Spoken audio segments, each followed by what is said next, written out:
Life is a Dream by Pedro Calderon de la Barca. Introductory note. Pedro Calderon de la Barca was born in Madrid, January 17, 1600, of good family.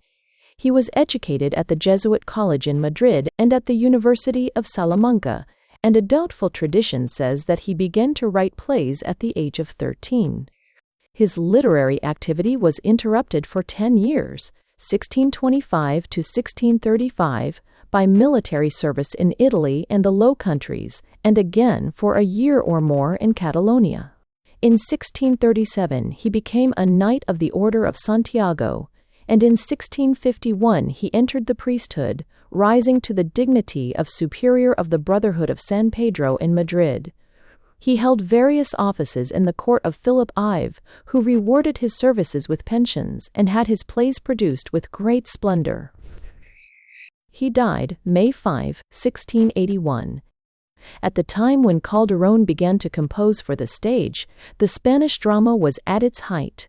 Lope de Vega, the most prolific and, with Calderon, the greatest of Spanish dramatists, was still alive, and by his applause gave encouragement to the beginner whose fame was to rival his own. The national type of drama which Lope had established was maintained in its essential characteristics by Calderon, and he produced abundant specimens of all its varieties. Of regular plays he has left 120, of autos sacramentales, the peculiar Spanish allegorical development of the medieval mystery, we have 73, besides a considerable number of farces. The dominant motives in Calderon's dramas are characteristically national, fervid loyalty to church and king, and a sense of honor heightened almost to the point of the fantastic. Though his plays are laid in a great variety of scenes and ages, the sentiment and the characters remain essentially Spanish, and this intensely local quality has probably lessened the vogue of Calderon in other countries. In the construction and conduct of his plots he showed great skill, yet the ingenuity expended in the management of the story did not restrain the fiery emotion and opulent imagination which mark his finest speeches, and give them a lyric quality which some critics regard as his greatest distinction. Of all Calderon's works, Life is a Dream may be regarded as the most universal in its theme. It seeks to teach a lesson that may be learned from the philosophers and religious thinkers of many ages, that the world of our senses is a mere shadow, and that the only reality is to be found in the invisible and eternal. The story which forms its basis is Oriental in origin, and in the form of the legend of Barlaam and Josaphat, was familiar in all the literatures of the Middle Ages. Combined with this in the plot is the tale of Abu Hassan from the Arabian Nights, the main situations in which are turned to farcical purposes in the induction to the Shakespearean Taming of the Shrew. But with Calderon, the theme is lifted altogether out of the atmosphere of comedy, and is worked up with poetic sentiment and a touch of mysticism into a symbolic drama of profound and universal philosophical significance. Life is a Dream. Pasani. Basilio, king of Poland, Sigismund, his son, Astolfo, his nephew, Estrella, his niece, Clotaldo, a general in Basilio's service, Rosora, a Muscovite lady, Fife, her attendant, chamberlain, lords-in-waiting, officers, soldiers, etc., in Basilio's service. The scene of the first and third acts lies on the Polish frontier, of the second act, in Warsaw. As this version of Calderon's drama is not for acting, a higher and wider mountain scene than practicable may be imagined for Rosora's descent in the first act and the soldiers' ascent in the last.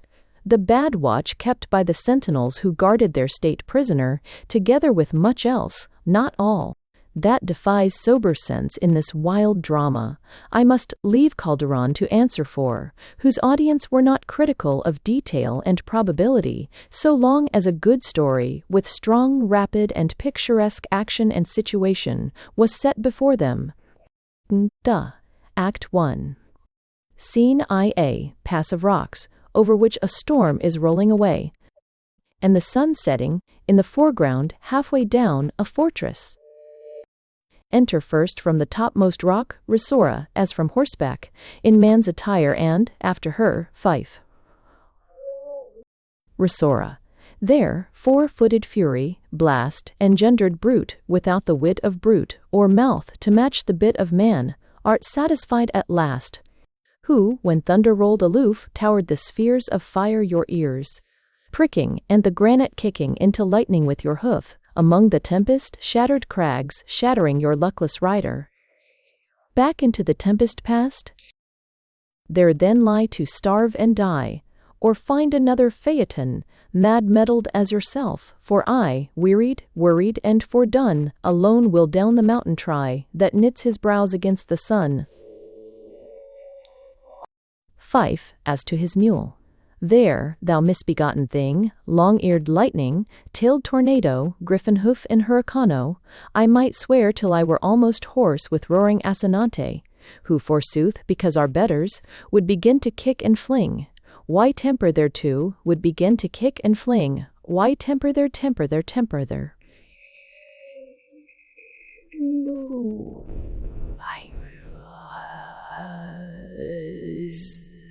Toward the very center whither gravity was most inclined, there where you have made your bed, in it lie, for wet or dry, let what will from me betide you, burning, blowing, freezing, hailing, famine waste you, devil ride you, tempest baste you black and blue, to Risora, to Risora. I think in downright railing, I can hold my own with you. Raz. Ah, my good fife, whose merry loyal pipe, come weal, come woe, is never out of tune. What, you in the same plight too? Fife. I, and madam, sir, hereby desire, when you, your own adventures sing, another time in lofty rhyme, you don't forget the trusty squire who went with you, Don Quixoting. Russ.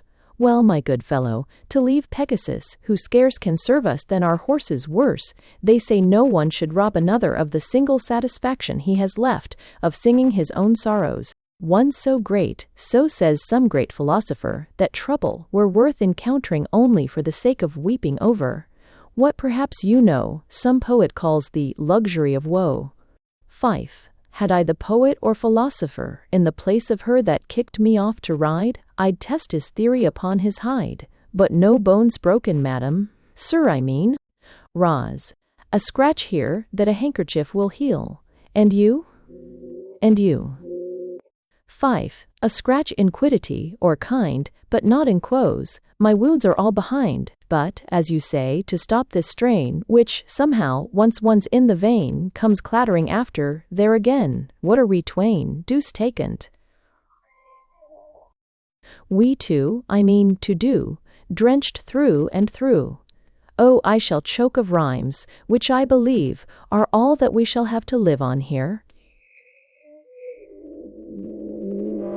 Roz. What, is our victual gone too? Fife. Aye, that brute has carried all we had away with her, clothing, and Kate and all. Roz. And now the sun, our only friend and guide, about to sink, under the stage of earth. Fife. And enter night, with capa y espada, and pray heaven, with, but her lanthorn also. Russ. Ah, I doubt tonight, if any, with the dark one, or almost burnt out after a month's consumption. Well, or ill, on horseback or afoot. This is the gate that lets me into Poland, and sorry welcome as she gives a guest, who writes his own arrival on her rocks in his own blood, yet better on her stony threshold die, than live on unrevenged in Muscovy. Fife. Oh, what a soul some women have, I mean, some men, intersed to inters, and intersed to intersed, dethen intersed devi. Roz. Oh, Fife, Fife, as you love me, Fife, make yourself perfect in that little part, or all will go to ruin. Fife. Oh, I will. Please God we find someone to try it on. But truly, would not anyone believe some fairy had exchanged us as we lay two tiny foster children in one cradle? Ross. Well, be that as it may, Fife, it reminds me of what perhaps I should have thought before, but better late than never. You know I love you, as you, I know, love me and loyally have followed me thus far in my wild venture. Well, now then, having seen me safe thus far, safe if not wholly sound, over the rocks, into the country where my business lies, why should not you return the way we came, the storm all cleared away, and, leaving me, who now shall want you, though not thank you, less, now that our horse is gone, this side, the ridge, find your way back to dear old home again, while I come. What, weeping, my poor fellow? Fife, leave you here alone, my lady, lord, I mean my lord. In a strange country, among savages. Ross, oh no, I want you with me for 1,000 sakes, to which that is as nothing. I myself, more apt to let the secret out myself, without your help at all. Come, cheer up, and if you sing again, come weal, come woe, let it be that, for we will never part, until you give the signal. Fife, 'tis a bargain. Rose, now to begin then, follow me, you fairy elves that be. Fife, aye, and go on, something of following darkness like a dream, for that we're after. Ross, no, after the sun, trying to catch hold of his glittering skirts, that hang upon the mountain as he goes. Fife, ah, he's himself past catching, as you spoke, he heard what you were saying, and, just so, like some scared water-bird, as we say in my country, dove below. Rose, well, we must follow him as best we may. Poland is no great country and, as rich in men and means, will but few acres spare, to lie beneath her barrier mountains bare. We cannot, I believe, be very far from mankind or their dwellings. Fife, send it so, and well provided for man, woman, and beast. No, not for beast, ah, but my heart begins to yearn for her. Well, Rose, keep close and keep your feet from serving you as hers did. Fife, as for beasts, if in default of other entertainment, we should provide them with ourselves to eat, bears, lions, wolves, Tory. Roz, oh, never fear. Fife, or else, default of other beasts, beastlier men, cannibals, anthropophagi, bare poles who never knew a tailor but by taste. Roz, look, unless my fancy misconceive with twilight down among the rocks there, Fife, some human dwelling surely, or think you but a rock torn from the rocks, in some convulsion like today's, and perched quaintly among them in mock masonry. Fife, most likely that, I doubt. Rose, no, for look, a square of darkness opening in it. Fife, oh, I don't half like such openings. Rose, like the loom of night from which she spins her outer gloom. Fife, Lord, madam, pray forbear this tragic vein, in such a time and place. Roz, and now again, within that square of darkness, look, a light that feels its way with hesitating pulse, as we do, through the darkness that it drives to blacken into deeper night beyond. Fife, in which could we follow that light's example, as might some English, Bardolph with his nose, we might defy the sunset. Hark, a chain. Ross, and now a lamp, and now the hand that carries it. Fife, O Lord, that dreadful chain. Roz, and now the bearer of the lamp, indeed, as strange as any in Arabian tale, so giant-like and terrible and grand, spite of the skin he's wrapped in. Fife, why, 'tis his own. Oh, 'tis some wild man of the woods, I've heard. They build and carry torches. Rose, never ape bore such a brow before the heavens as that? Chained as you say, too. If you embitate an aim or two. Fife, oh, that dreadful chain. Roz, and now he sets the lamp down by his side, and with one hand clenched in his tangled hair, and with a sigh as if his heart would break. During this, Sigismund has entered from the fortress with a torch. Sigismund. Once more the storm has roared itself away, splitting the crags of God as it retires, but sparing still what it should only blast, this guilty piece of human handiwork, and all that are within it. Oh, how oft, within or here abroad have I waited, and in the whisper of my heart, prayed for the slanting hand of heaven to strike. The blow myself I dared not, out of fear of that hereafter worse, they say, than here, plunged headlong in, but till dismissal waited, to wipe at last all sorrow from men's eyes, and make this heavy dispensation clear. Thus have I borne till now, and still endure, crouching in sullen impotence day by day, till some such outburst of the elements, like this rouses the sleeping fire within, and standing thus upon the threshold of another night, about to close the door, upon one wretched day to open it, on one yet wretcheder, because once more, you savage heavens, I ask of you. I, looking up to those relentless eyes, that, now the greater lamp is gone below, begin to muster in the listening skies, in all the shining circuits you have gone, about this theatre of human woe, what greater sorrow have you gazed upon than down this narrow chink you witness still, and which, did you yourselves not foredevise, you registered for others to fulfill? Fife. This is some laureate at a birthday ode, no wonder we went rhyming. Rose. Hush! And now, see, starting to his feet, he strides about fair as his tethered steps. Seg. And if the chain you helped to rivet round me did contract, since guiltless infancy from guilt in act, of what in aspiration or in thought, guilty but in resentment of the wrong, that wreaks revenge on wrong I never wrought, by excommunication from the free inheritance that all created life, beside myself, is born too from the wings, that range your own immeasurable blue, down to the poor, mute, scale-imprisoned things, that yet are free to wander, glide, and pass, about that under sapphire, whereinto yourselves transfusing you, yourselves in glass. Rose.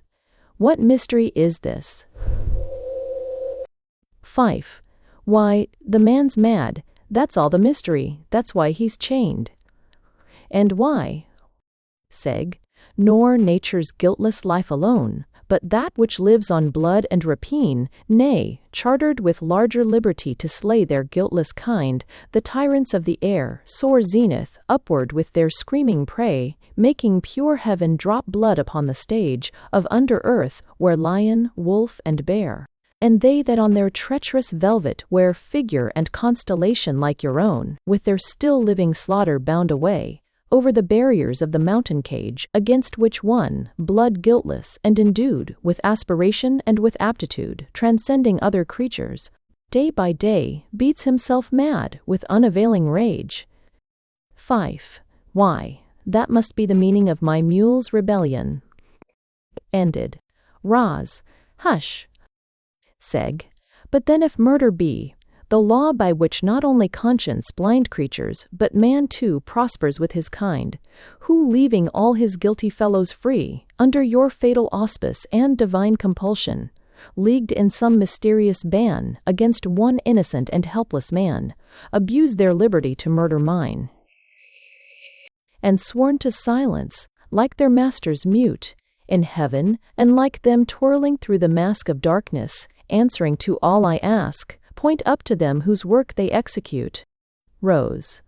Even as I thought, some poor unhappy wretch, by man wronged, wretched, unrevenged as I, nay, so much worse than I, as by those chains clipped of the means of self-revenge on those who lay on him what they deserve, and I, who taunted heaven a little while ago, with pouring all its wrath upon my head. Like him who caught the cast-off husk, of what another bragged of feeding on, here's one that from the refuse of my sorrows could gather all the banquet he desires. Poor soul, poor soul. Fife, speak lower, he will hear you, he will hear you. Raz. And if he should, what then? Why, if he would, he could not harm me. Nay, and if he could, methinks I'd venture something of a life I care so little for. Seg, who's that? Clotaldo, who are you, I say, that, venturing in these forbidden rocks, have lighted on my miserable life, and your own death? Rose, you would not hurt me, surely? Seg, not I, but those that, iron as the chain, in which they slay me with a lingering death, will slay you with a sudden. Who are you? Rose, a stranger from across the mountain there, who, having lost his way in this strange land, and coming night, drew hither to what seemed a human dwelling hidden in these rocks, and where the voice of human sorrow soon told him it was so. Seg, I, but nearer, nearer, that by this smoky supplement of day, but for a moment I may see who speaks so pitifully sweet. Fife, take care, take care. Take care. Rose, alas, poor man, that I myself so helpless could better help you than by barren pity and my poor presence. Seg, oh, might that be all? But that, a few poor moments, and, alas, the very bliss of having, and the dread of losing under such a penalty, as every moment's having runs more near, stifles the very utterance and resource they cry for quickest, till from sheer despair of holding thee methinks myself would tear to pieces. Fife, there, his words enough for it. Seg, oh think, if you, who move about at will, and live in sweet communion with your kind, after an hour lost in these lonely rocks, hunger and thirst after some human voice to drink and human face to feed upon, what must one do where all is mute or harsh, and even the naked face of cruelty were better than the mask it works beneath? Across the mountain, then. Across the mountain. What if the next world which they tell one of be only next? Across the mountain, then, though I must never see it till I die, and you, one of its angels? Rose, alas, alas, no angel, and the face you think so fair, 'tis but the dismal framework of these rocks that makes it seem so, and the world I come from, alas, alas, too many faces there, are but fair visors to black hearts below, or only serve to bring the wearer woe. But to yourself, if haply the redress that I am here upon may help to yours, I heard you tax the heavens with ordering, and men for executing, what, alas, I now behold. But why, and who they are? Seg, pointing upwards, ask of them, whom, as tonight, I have so often asked, and asked in vain. Roz, but surely, surely. Seg, hark, the trumpet of the watch to shut us in. Oh, should they find you, quick, behind the rocks, tomorrow, if tomorrow, if tomorrow.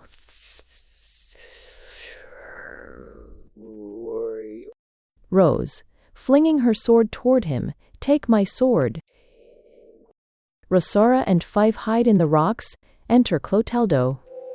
Clotaldo, these stormy days you like to see the last of, are but ill opiates, Sigismund, I think, for night to follow, and tonight you seem more than your wont disordered. What?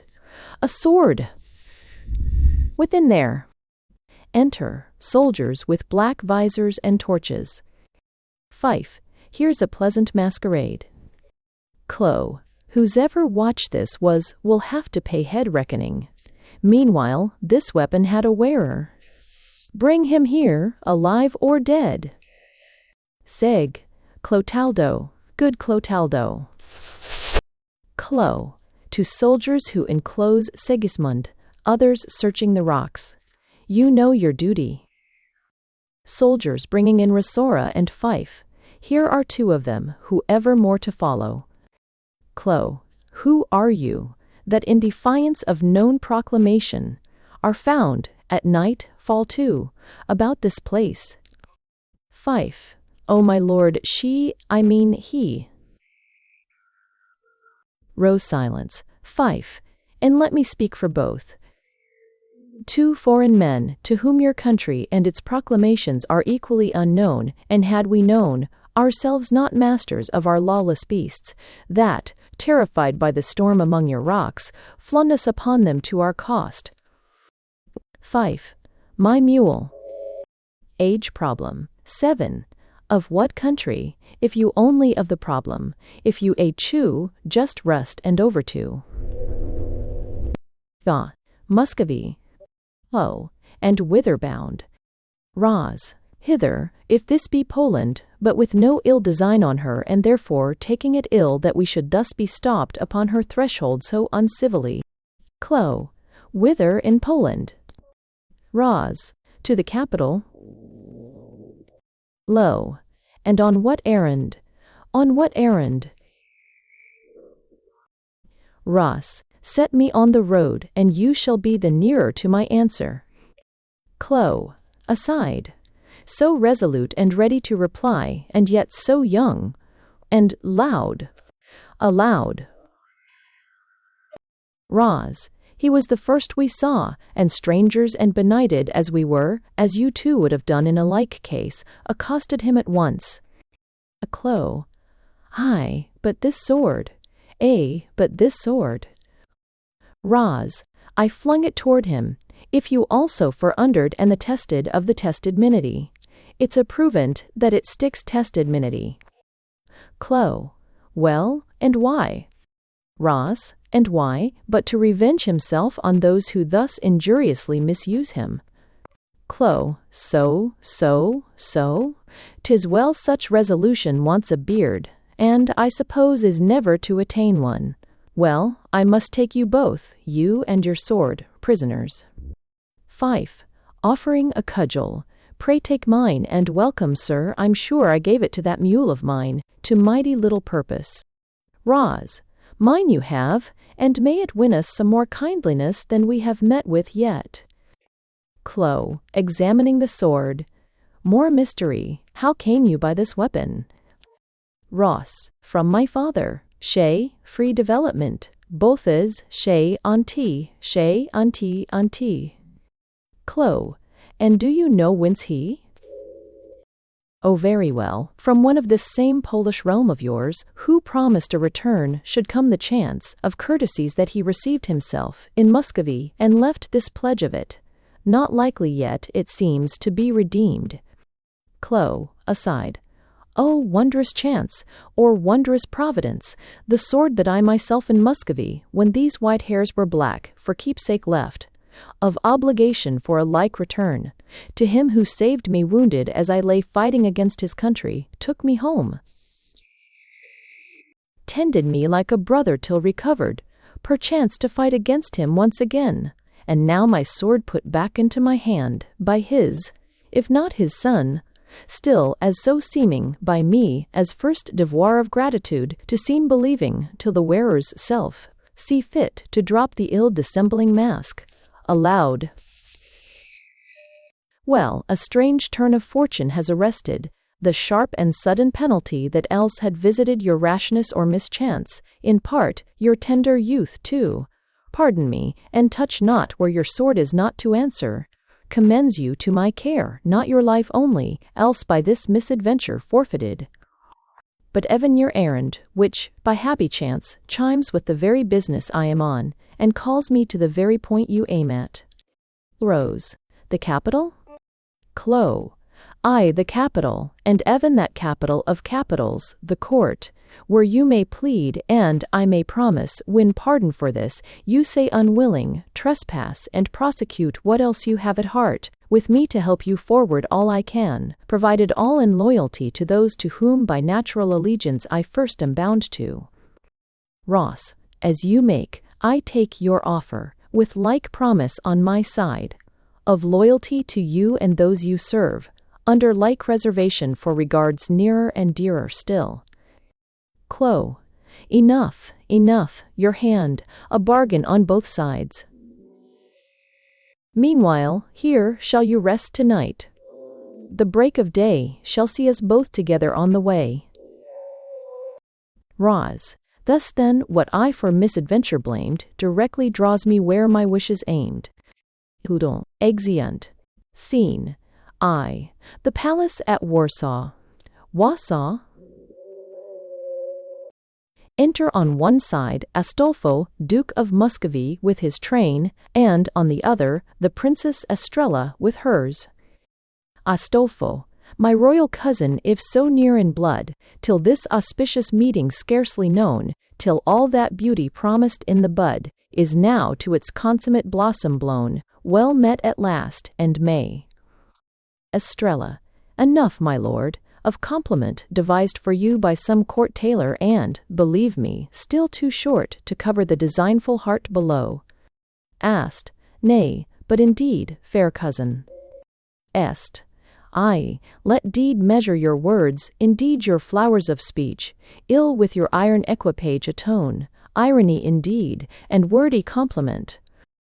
Ast, indeed, indeed, you wrong me, royal cousin, and fair as royal, misinterpreting, what, even for the end you think I aim at, if false to you, were fatal to myself. Est, why, what else means the glittering steel, my lord, that bristles in the rear of these fine words? What can it mean, but, failing to cajole, to fight or force me from my just pretension? Ast, nay, might I not ask even the same of you, the nodding helmets of whose men-at-arms out crest the plumage of your lady court? Est, but to defend what yours would force from me. Ast, might not I, lady, say the same of mine, but not to come to battle even of words with a fair lady and my kinswoman, and as averse to stand before your face, defenceless and condemned in your disgrace, till the good king be here to clear it all? Will you vouchsafe to hear me? Est, as you will.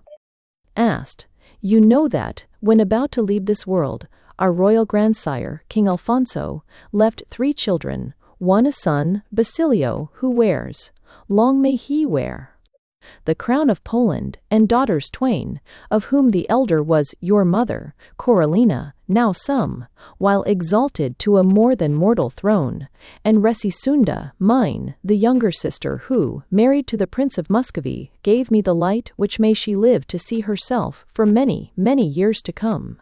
Meanwhile, good King Basilio, as you know, deep in abstruser studies than this world, and busier with the stars than ladies' eyes, has never by a second marriage yet replaced, as Poland asked of him, the heir. And in such alienation grown so old, as leaves no other hope of heir to Poland than his 2 sisters' children, you, fair cousin, and me, for whom the commons of the realm,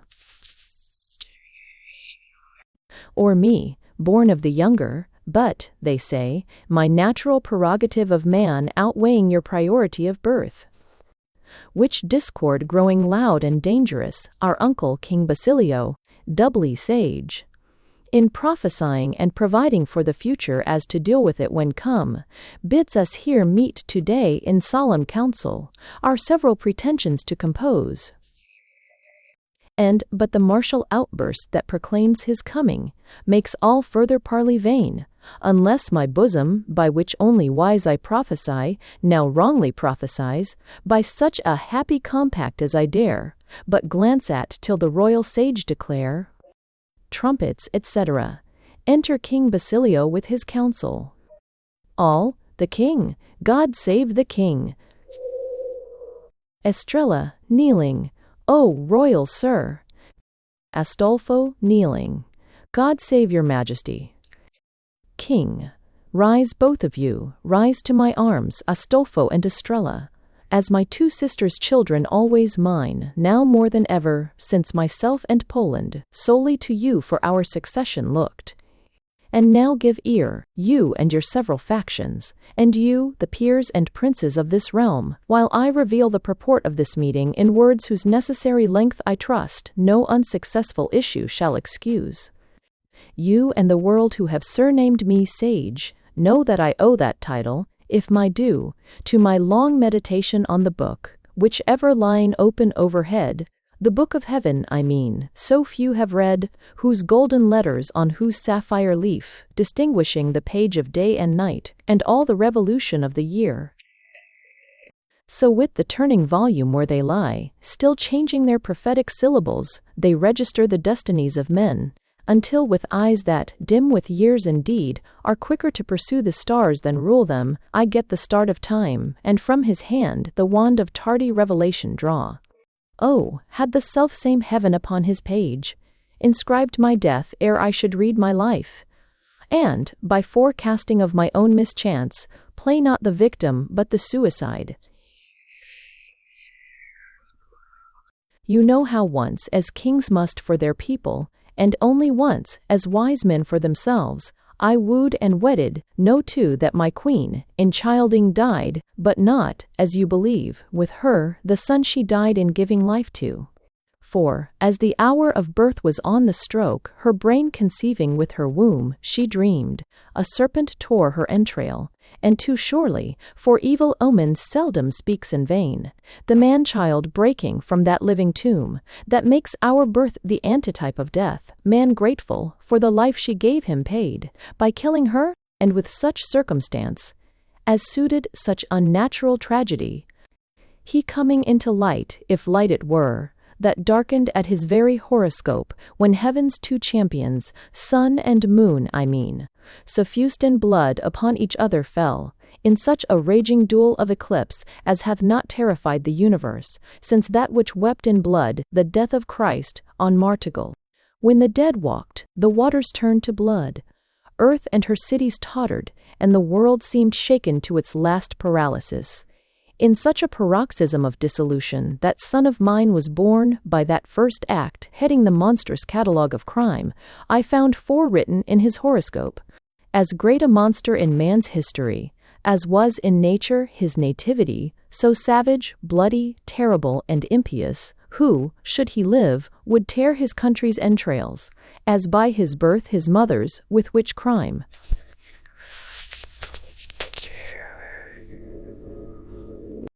All which forereading and his act of birth, fates warrant that I read his life aright.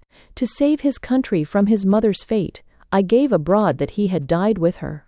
His being slew. With midnight secrecy I had him carried to a lonely tower, hewn from the mountain barriers of the realm, and under strict anathema of death. Guarded from men's inquisitive approach, save from the trusty few one needs must trust, who, while his fastened body they provide with salutary garb and nourishment, instruct his soul in what no soul may miss, of holy faith, and in such other lore, as may solace his life imprisonment, and tame perhaps the savage prophesied towards such a trial as I aim at now, and now demand your special hearing to. What in this fearful business I have done, judge whether lightly or maliciously. I, with my own and only flesh and blood, and proper lineal inheritor, I swear, had his foretold atrocities touched me alone, I had not saved myself at such a cost to him, but as a king, a Christian king, I say advisedly, who would devote his people to a tyrant worse than Caligula forechronicled.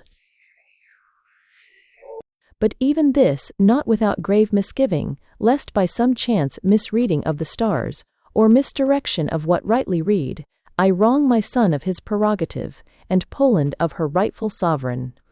For, sure and certain prophets as the stars, although they err not, he who reads them may, or rightly reading, seeing there is one who governs them as, under him, they us, we are not sure if the rough diagram they draw in heaven and we interpret here, be sure of operation if the will supreme, that sometimes for some special end, the course of providential nature breaks, by miracle, may not of these same stars cancel his own first draft, or overrule what else for, written all else overrules. As for example, should the will Almighty permit the free will of particular man to break the meshes of else strangling fate, which free will, fearful of foretold abuse, I have myself from my own son, foreclosed from ever possible self-extrication, a terrible responsibility, not to the conscience to be reconciled, unless opposing almost certain evil against so slight contingency of good. Well, thus perplexed, I have resolved at last to bring the thing to trial, whereunto, here have I summoned you, my peers, and you whom I more dearly look to, failing him, as witnesses to that which I propose, and thus propose the doing it. Cloteldo, who guards my son with old fidelity, shall bring him hither from his tower by night, locked in a sleep so fast as by my art I rivet to within a link of death, but yet from death so far, that next day's dawn shall wake him up upon the royal bed, complete in consciousness and faculty. When with all princely pomp and retinue, my loyal peers with due obeisance shall hail him, Sigismund, the Prince of Poland.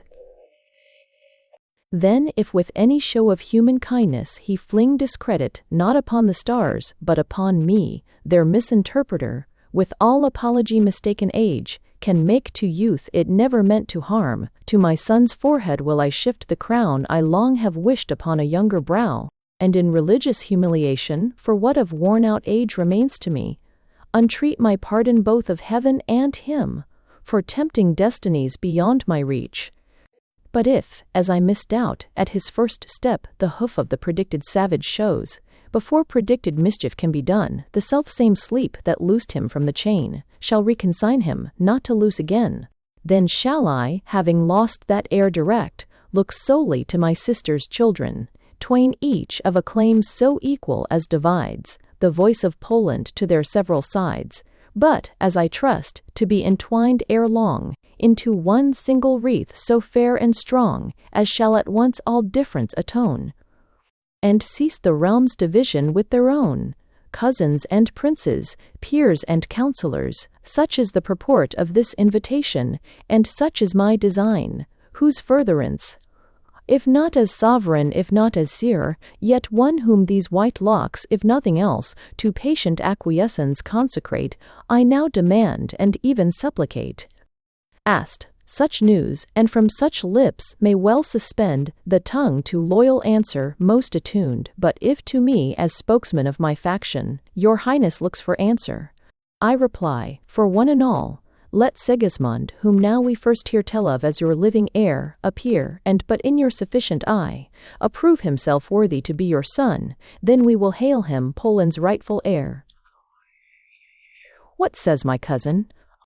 Est. I, with all my heart, but if my youth and sex upbraid me not that I should dare ask of so wise a king. King, ask, fair cousin, nothing, I am sure, not well considered, nay, if 'twere, yet nothing, but pardonable from such lips as those. Est. Then, with your pardon, sir, if Sigismund, my cousin, whom I shall rejoice to hail, as Prince of Poland too, as you propose, be to a trial coming upon which, more, as I think, than life itself depends, why, sir, with sleep-disordered senses brought to this uncertain contest with his stars. King, well asked indeed, as wisely be it answered, because it is uncertain, see you not? For as I think I can discern between the sudden flaws of a sleep-startled man and of the savage thing we have to dread, if but bewildered, dazzled, and uncouth, as might the sanest and the civilest, in circumstance so strange, nay, more than that, if moved to any outbreak short of blood, all shall be well with him, and how much more, if, mid the magic turmoil of the change, he shall so calm a resolution show, as scarce to reel beneath so great a blow. But if with savage passion uncontrolled he lay about him like the brute foretold, and must as suddenly be caged again, then what redoubled anguish and despair, from that brief flash of blissful liberty, remitted, and forever, to his chain, which so much less if on the stage of glory entered and exited through such a door of sleep as makes a dream of all between. Est. O kindly answer, sir, to question that, to charitable courtesy less wise, might call for pardon rather. I shall now, gladly, what uninstructed, loyally I should have waited. Asked. Your highness doubts not me, nor how my heart follows my cousin's lips, whatever way the doubtful balance fall, still loyal to your bidding. Omnes, so say all. King, I hoped and did expect of all no less, and sure no sovereign ever needed more, from all who owe him love or loyalty. For what a strait of time I stand upon, when to this issue not alone, I bring my son your prince, but even myself your king, and whichsoever way for him it turn, of less than little honour to myself. For if this coming trial justify, my thus withholding from my son his right, is not the judge himself justified in the father's shame? And if the judge proved wrong, my son withholding from his right thus long, shame and remorse, to judge and father both, unless remorse and shame together drowned, in having what I flung for worthless found.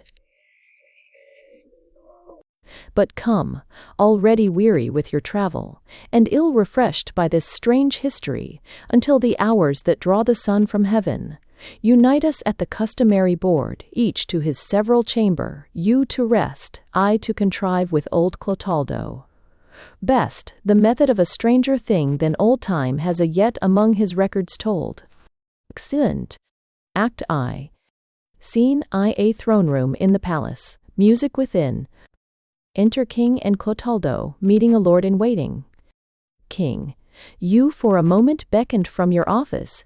Tell me thus far how goes it? In due time, the potion left him. Lord. At the very hour, to which your highness tempered it. Yet, not so wholly, but some lingering mist still hung about his dawning senses, which to clear, we filled and handed him a morning drink, with sleep's specific antidote suffused, and while with princely raiment we invested, what nature surely modelled for a prince. All but the sword, as you directed, or Aya, wide bound her eyes, and you directed. Sirwin. I? Lord. If not too loudly, yet emphatically, still with the title of a prince, addresses him. King. Lord. With all the rest, my liege, I will not say so, like one in a dream, as one himself misdoubting that he dreamed. King. So far so well, Clotaldo, either way, and best of all if toward the worse I dread, but yet no violence? Lord. At most, impatience, wearied perhaps with importunities, we yet were bound to offer. King. O Clotaldo, though thus far well, yet would myself had drunk. The potion he revives from, such suspense, crowds all the pulses of life's residue into the present moment, and, I think, whichever way the trembling scale may turn, will leave the crown of Poland for someone to wait no longer than the setting sun. Clo. Courage, my liege, the curtain is undrawn, and each must play his part out manfully, leaving the rest to heaven. King. Whose written words if I should misinterpret or transgress, but as you say, to the Lord who exit. You, back to him at once, Clotaldo, you, when he is somewhat used to the new world of which they call him prince, where place and face and all is strange to him, with your known features and familiar garb, shall then, as chorus to the scene, accost him, on by such earnest of that old and too familiar world, assure him of the new. Last in the strange procession, I myself will, by one full and last development, complete the plot for that catastrophe, that he must put to all, God grant it be, the crown of Poland on his brows. Hark, hark, hark, was that his voice within? Now louder. Oh, Clotaldo, what, so soon begun to roar? Again, above the music. But betide, what may, until the moment, we must hide. Exeunt King and Clotaldo. Segismund, within, forbear. I stifle with your perfume. Cease your crazy salutations. Peace, I say, begone, or let me go, ere I go mad. With all this babble, mummery, and glare, for I am growing dangerous, air, room, air, strushes in. Music ceases, oh, but to save the reeling brain from wreck, with its bewildered senses. What stime? He covers his eyes for a while. What? E'en now, that babble left behind me, but my eyes, pursued by the same glamour, that, unless alike bewitched too, the confederate sense vouches for palpable. Bright shining floors, that ring hard answer back to the stamped heel, and shoot up airy columns, marble cold, that, as they climb, break into golden leaf, and capital, till they embrace aloft, in clustering flower and fruitage over walls, hung with such purple curtain as the west fringes with such a gold, or overlaid with sanguine glowing semblances of men, each in his all but living action busied, or from the wall they look from, with fixed eyes pursuing me, and one most strange of all, that as I passed the crystal on the wall, looked from it, left it, and as I return, returns, and looks me face to face again, unless some false reflection of my brain, the outward semblance of myself. Myself? How know that tawdry shadow for myself, but that it moves as I move, lifts his hand with mine, each motion echoing so close, the immediate suggestion of the will in which myself I recognize. What, this fantastic Segismund, the same, who last night, as for all his nights before, lay down to sleep in wolfskin on the ground, in a black turret which the wolf howled round, and woke again upon a golden bed, round which, as clouds about a rising sun, in scarce less glittering comparison, gathered gay shapes that, underneath a breeze of music, handed him upon their knees the wine of heaven in a cup of gold, and still in soft melodious undersong, hailing me, Prince of Poland. Segismund, they said, our prince, the Prince of Poland. And again, oh, welcome, welcome to his own, our own Prince Segismund.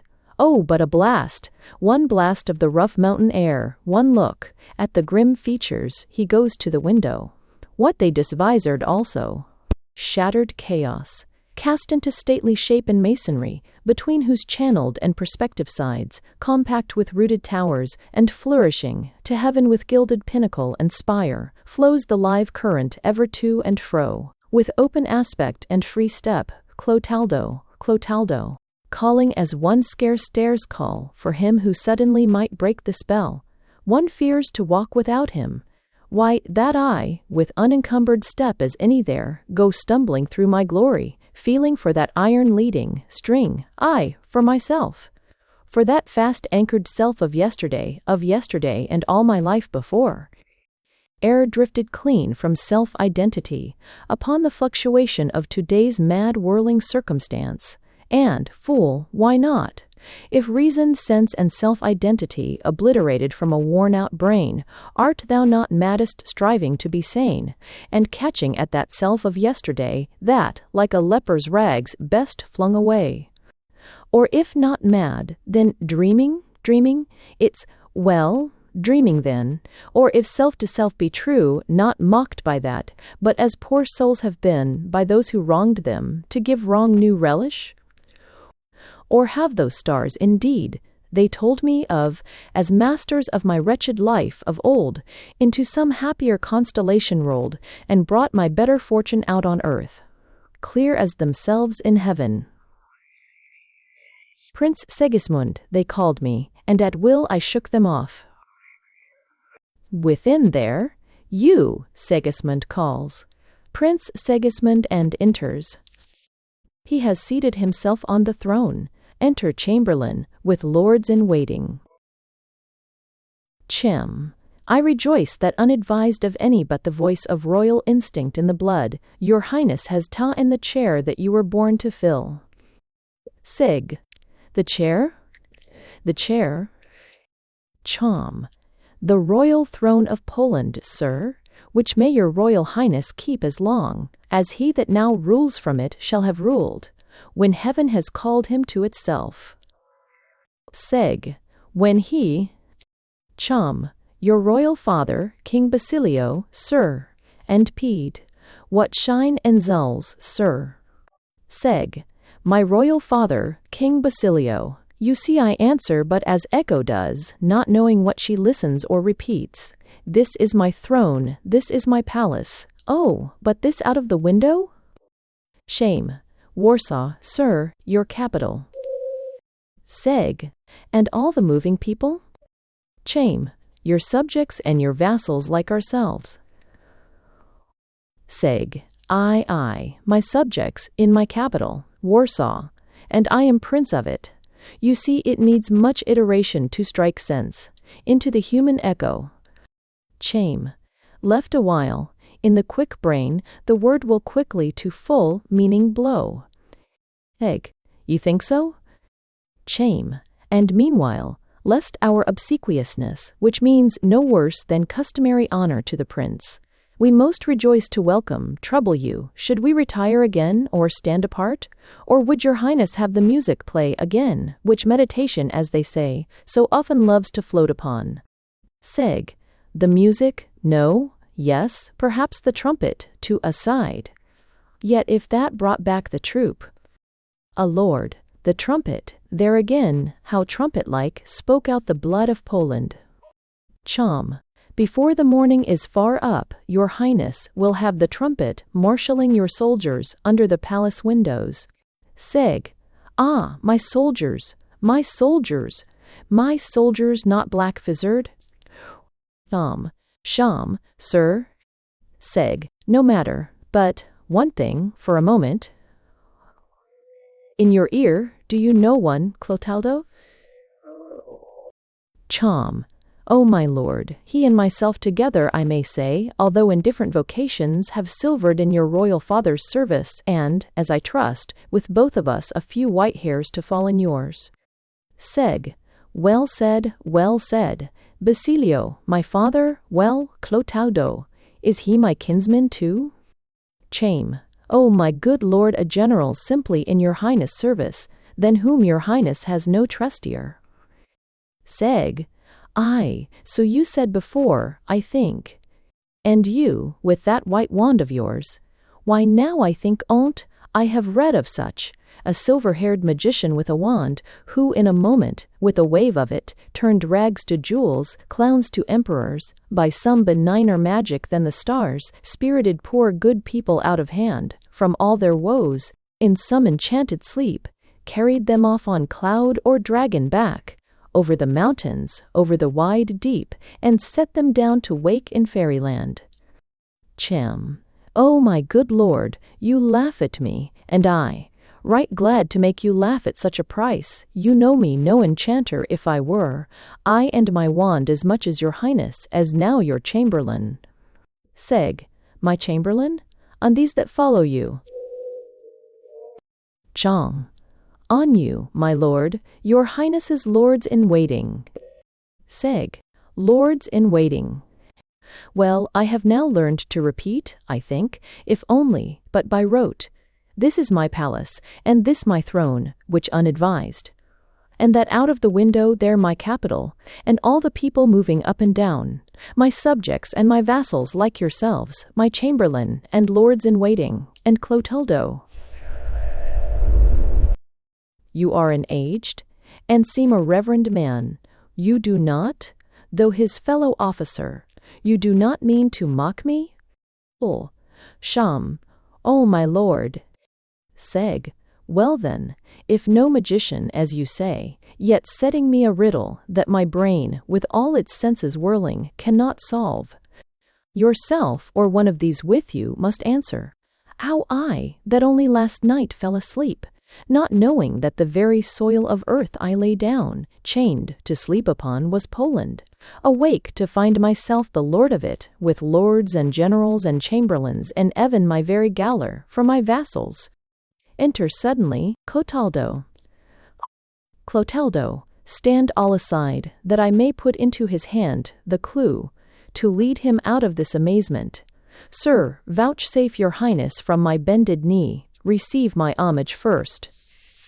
Seg. Clotaldo, what, at last, his old self, undisguised where all is masquerade, to end it.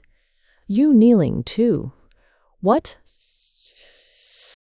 Have the stars you told me long ago laid that old work upon you, added this, that, having chained your prisoner so long, you loose his body now to slay his wits, dragging him, how I know not, whither scarce I understand, dressing him up in all, this frippery, with your dumb familiars disvisored, and their lips unlocked to lie, calling him prince and king, and, madman-like, setting a crown of straw upon his head?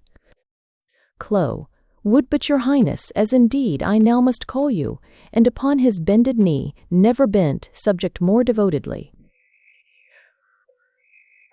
However, all about you, and perhaps you to yourself incomprehensiblest, but rest in the assurance of your own sane waking senses by these witnesses, attested till the story of it all, of which I bring a chapter, be revealed, assured of all you see and hear as neither madness nor mockery. Veg. What then? Clo.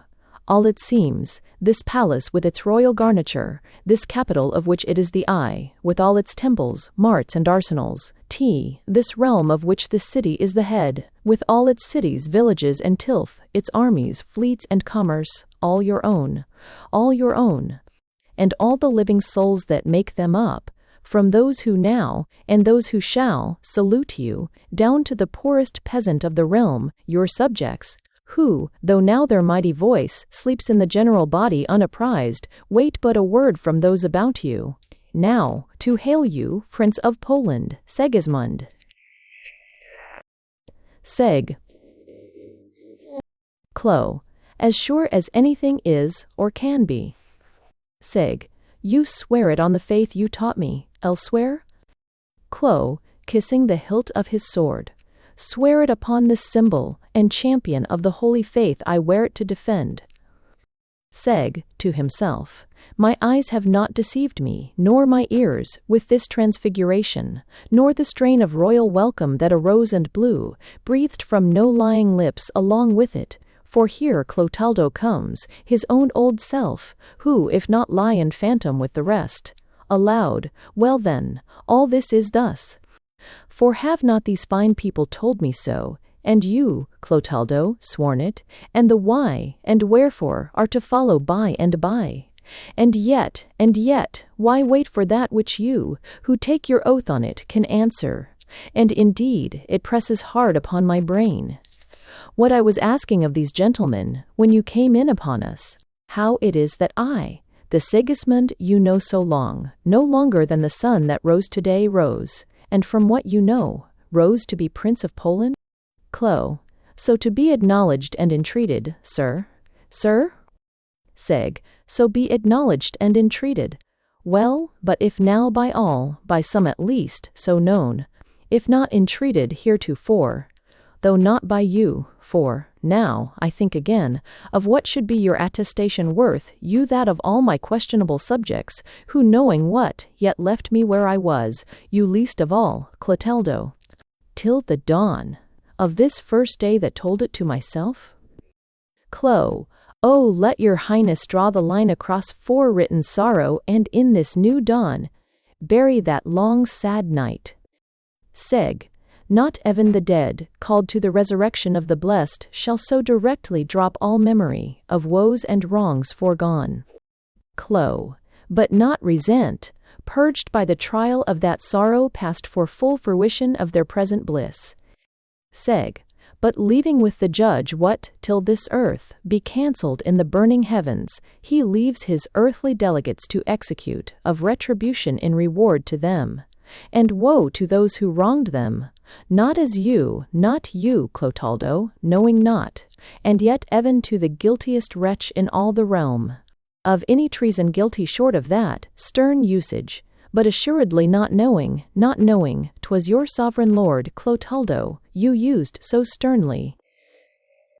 Clo. Ay, sir, with the same devotion and fidelity that now does homage to him for my sovereign. Seg. Fidelity that held his prince in chains. Clo. Fidelity more fast than had it loosed him. Seg. Ivan from the very dawn of consciousness, down at the bottom of the barren rocks, where scarce a ray of sunshine found him out, in which the poorest beggar of my realm, at least to human full proportion grows, me, whose station was the kingdom's top to flourish in, reaching my head to heaven, and with my branches overshadowing the meaner growth below. Clo. Still with the same fidelity. Cool. Seg. To me. Clo. Ay, sir, to you, through that divine allegiance upon which all order and authority is based, which to revolt against, too. Seg. Were to revolt against the stars, belike. Clo. And him who reads them, and by that right, and by the sovereignty, he wears as you shall wear it after him, one to whom yourself, Yourself, even more than any subject here, are bound by yet another and more strong allegiance. King Basilio, your father. Seg. Basilio king, my father. It's tays, what to do and expensive. Clo. O my lord, let me beseech you on my bended knee, for your own sake, for Poland's and for his, who, looking up for counsel to the skies, did what he did under authority, to which the kings of earth themselves are subject, and whose behest not only he that suffers, but he that executes, not comprehends, but only he that orders it. Seg. The king, my father. Either I am mad already, or that way driving fast, or I should know, that fathers do not use their children so, or men were loosed from all allegiance to fathers, kings and heaven, that ordered all. But, mad or not, my hour is come, and I will have my reckoning. Either you lie under the skirt of sinless majesty, shrouding your treason, or if that nate, indeed, guilty itself, take refuge in the stars, that cannot hear the charge, or disavow, or die cheese, you, whether doer or deviser, who come first to hand, shall pay the penalty, by the same hand you owe it to. Enter Rosora suddenly. Rosora. Fia, my lord, forbear, what? A young hand raised against silver hair. She retreats through the crowd, and increase in form, might people who ever change racing, and in nears speed. Seg. Stay, stay, what come and vanished as before? I scarce remember how, but. Voices within. Room for Astolfo, Duke of Muscovy. Gifter. Astolfo. Astolfo, welcome, thrice welcome, the auspicious day, when from the mountain where he darkling lay, the Polish sun into the firmament sprung all the brighter for his late ascent, and in meridian glory. Seg. Where is he? Why must I ask this twice? A lord. The page, my lord? I wonder at his boldness. Seg. But I tell you he came with angel written in his face, as now it is, when all was black as hell about, and none of you who now. He came, an angel-like, flung me a shining sword, to cut my way through darkness, and again, angel-like, wrests it from me in behalf of one, whom I will spare for sparing him. But he must come and plead with that same voice that prayed for me, in vain. Chame. He is gone for, and shall attend your pleasure, sir. Meanwhile, will not your highness, as in courtesy, return your royal cousin's greeting? Seg. Chem. Astolfo, Duke of Muscovy, my lord saluted, and with gallant compliment welcomed you to your royal title. Seg. To Astolfo. Oh, you knew of this then? Asked. Knew of what, my lord? Seg. That I was Prince of Poland all the while, and you my subject.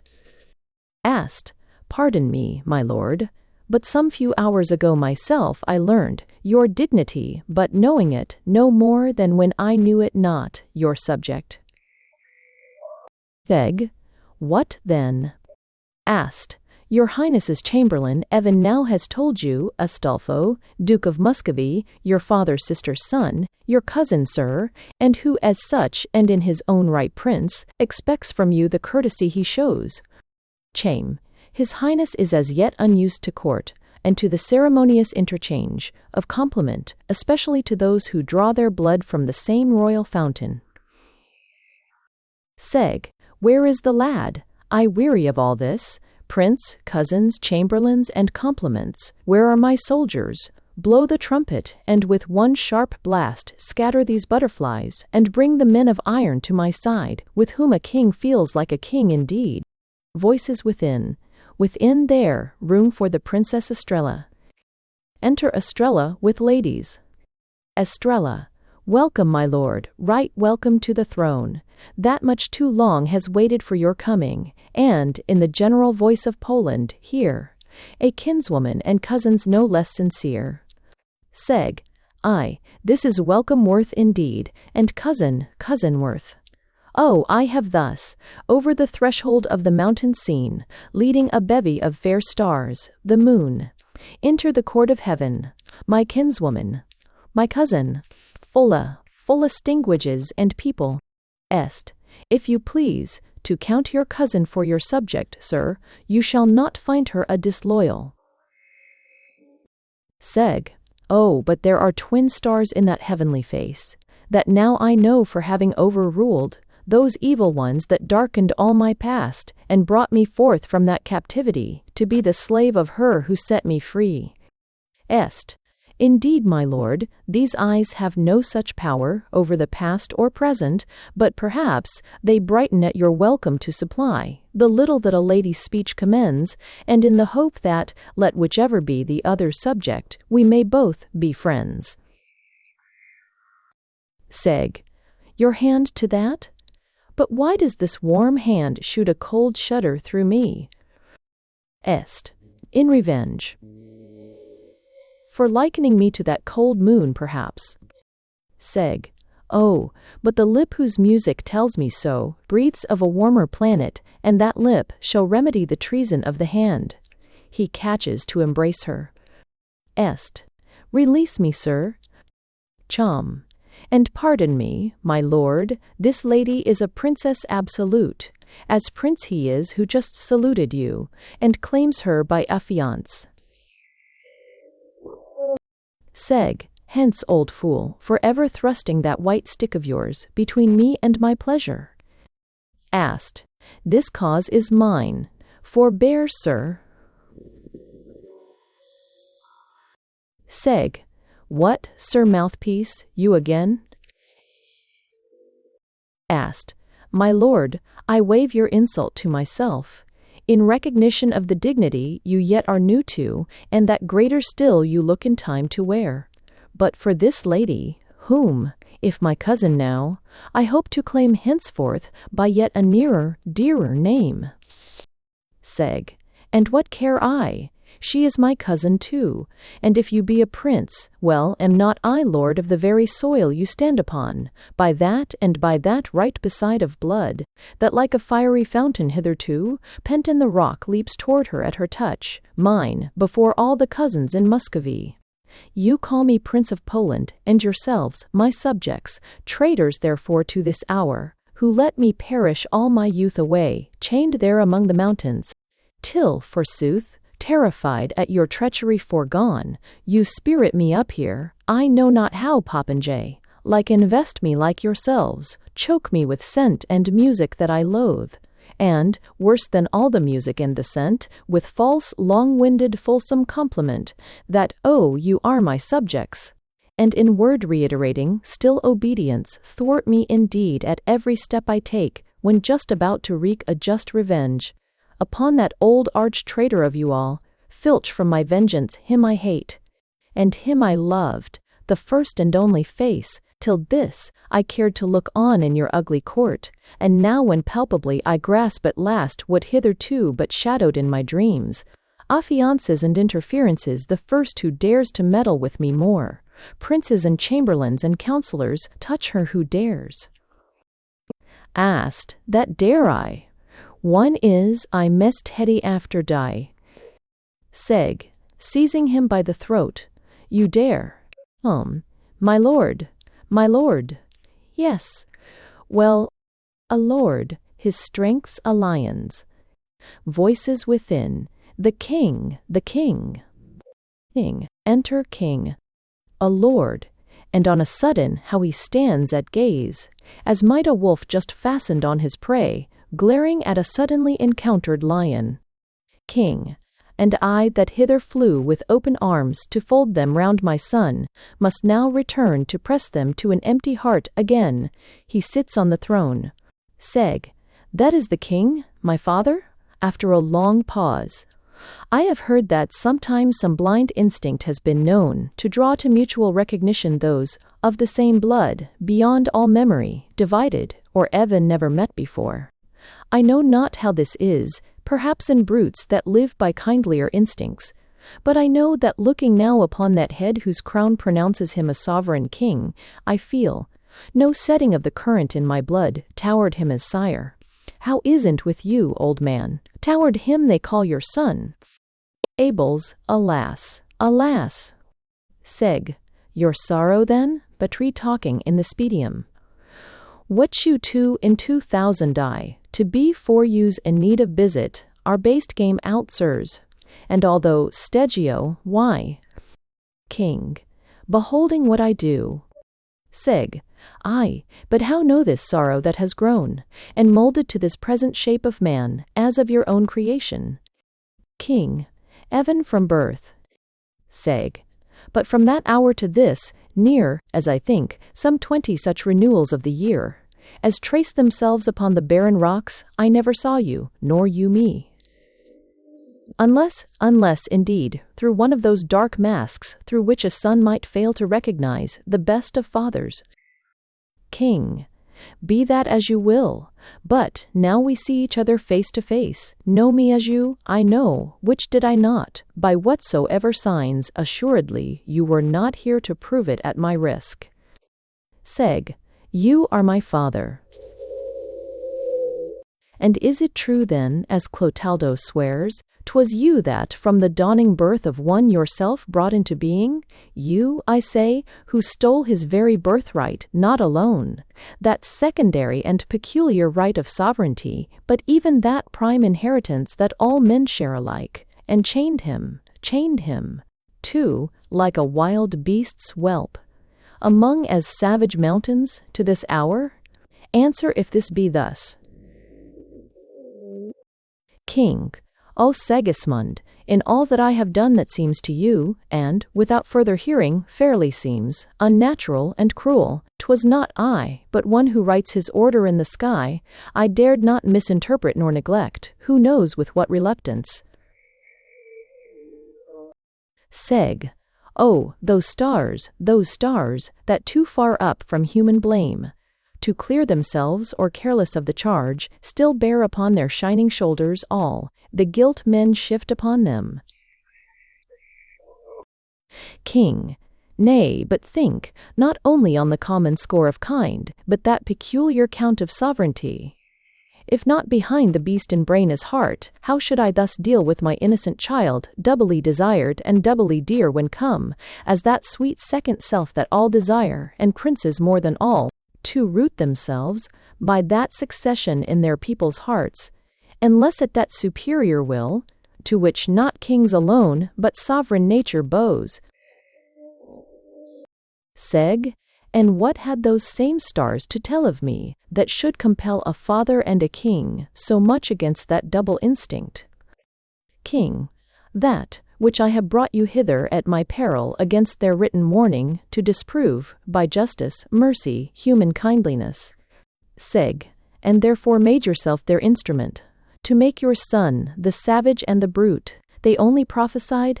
Are you not afeard, lest irrespective as such creatures are, of such relationship the brute you made, revenge, the man you marred, like sire, like son?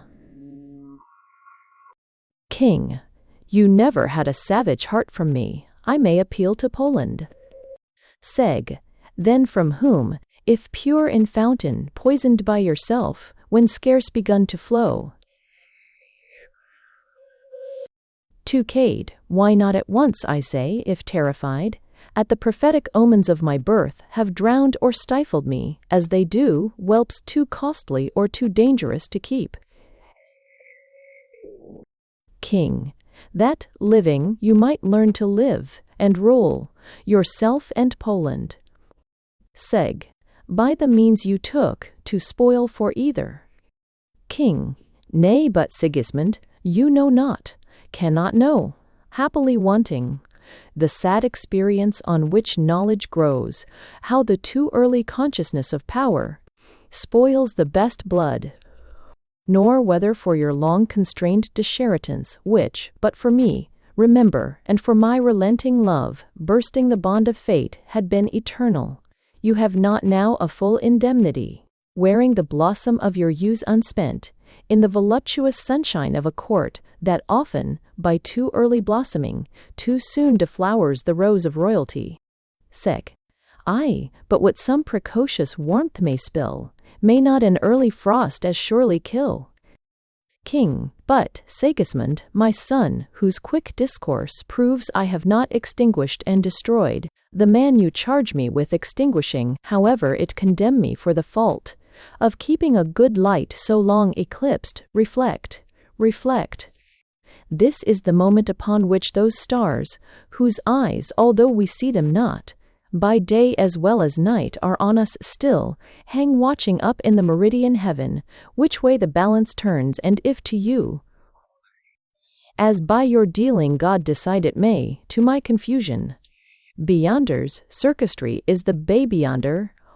Enike, let me answer it, unto yourself alone, who shall at once approve yourself to be your father's judge and sovereign of Poland in his stead, by justice, mercy, self-sobriety, and all the reasonable attributes, without which, impotent to rule himself, others one cannot, and one must not rule, but which if you but show the blossom of, all that is past we shall but look upon, as the first outfling of a generous nature, rioting in first liberty, and if this blossom do but promise such a flower, as promises in turn its kindly fruit, forthwith upon your brows the royal crown, that now weighs heavy on my aged brows, I will devolve, and while I pass away into some cloister with my Maker there, to make my peace in penitence and prayer, happily settle the disordered realm that now cries loudly for a lineal heir. Seg. And so, when the crown falters on your shaking head, and slips the scepter from your palsied hand, and Poland for her rightful heir cries out, when not only your stolen monopoly fails you of earthly power, but cross the grave, the judgment trumpet of another world calls you to count for your abuse of this, then, then terrified by the double danger, you drag me from my den. Boast not of giving up at last the power you can no longer hold, and never rightly held, but in fee for him you robbed it from, and be assured your savage, once let loose, will not be caged again so quickly. Not by threat or adulation to be tamed, till he have had his quarrel out with those who made him what he is. King. Beware, beware, subdue the kindled tiger in your eye, nor dream that it was sheer necessity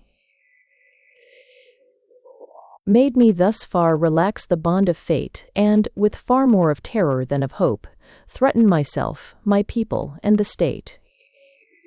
Know that, if old, I yet have vigor left to wield the sword as well as wear the crown, and if my more immediate issue fail, not wanting scions of collateral blood, whose wholesome growth shall more than compensate for all the loss of a distorted stem.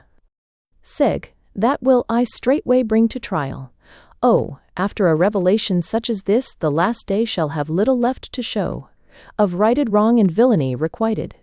Nay, judgment now beginning upon earth, myself, methinks, in sight of all my wrongs, appointed heaven's avenging minister, accuser, judge, and executioner, sword in hand, cite the guilty, first, the usurper of his son's inheritance, him and his old accomplice, time and crime. Inveterate, and unable to repay the golden years of life they stole away. What, does he yet maintain his state, and keep the throne he should be judged from? Down with him, that I may trample on the false white head, so long has worn my crown. Of all my subjects and my vassals here, not one to do my bidding? Hark, a trumpet, the trumpet. He pauses as the trumpet sounds as in Act 1, and masked soldiers gradually fill in behind the throne. King, rising before his throne. Aye, indeed, the trumpet blows, a memorable note to summon those, who, if forthwith you fall not at the feet of him whose head you threaten with the dust, forthwith shall draw the curtain of the past about you, and this momentary gleam of glory that you think to hold life fast, so coming, so shall vanish, as a dream. Seg. He prophesies, the old man prophesies, and, at his trumpet's summons from the tower, the leash-bound shadows loosened after me, my rising glory reach and overlore. But reach not I my height, he shall not hold, but with me back to his own darkness. He dashes toward the throne and is enclosed by the soldiers. Traitors, hold off, unhand me, am not I your king? And you would strangle him. But I am breaking with an inward.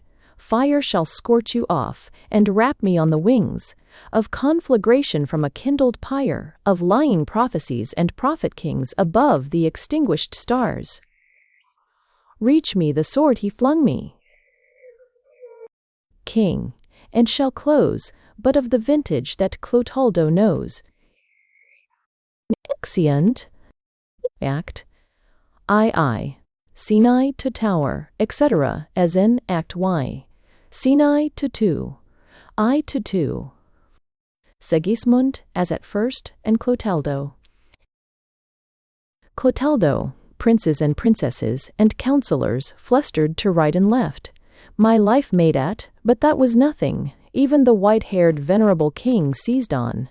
Indeed, you made wild work of it, and so discovered in your outward action, flinging your arms about you in your sleep, grinding your teeth, and, as I now remember, woke mouthing out judgment and execution on those about you. Seg. I did indeed. Indeed. Clo. Even now your eyes stare wild, your hair stands up, your pulses throb and flutter, reeling still, under the storm of such a dream. Seg. A dream, that seemed as swearable reality, as what I wake in now. Clo. I wondrous, how imagination in a sleeping brain, out of the uncontingent senses draws sensations strong as from the real touch, that we not only laugh aloud and drench with tears our pillow, but in the agony of some imaginary conflict, fight, and struggle, even as you did, some, 'tis thought, under the dreamt-of stroke of death, have died. Seg. And what so very strange too, in that world where place as well as people all was strange, even I almost as strange unto myself, you, only, you, Clotaldo, you, as much and palpably yourself as now you are, came in this very garb you ever wore, by such a token of the past, you said, to assure me of that seeming present. Seg. Aye, and even told me of the very stars. You tell me hereof, how in spite of them, I was enlarged to all that glory. Clo. Aye, by the false spirit's nice contrivance thus, a little truth oft leavens all the false, the better to delude us. Seg. For you know 'tis nothing but a dream? Clo. Nay, you yourself know best how lately you awoke from that, you know you went to sleep on? Why, have you never dreamt the like before? Seg. Never, to such reality, his on. Clo. Such dreams are oftentimes the sleeping exhalations of that ambition that lies smouldering, using under the ashes of the lowest fortune, by which, when reason slumbers, or has lost the reins of sensible comparison, we fly at something higher than we are, scarce ever dive to lower, to be kings or conquerors, crowned with laurel or with gold, nay, mounting heaven itself on eagle wings. Which, by the way, now that I think of it, may furnish us the key to this high flight, that royal eagle we were watching, and talking of as you went to sleep last night.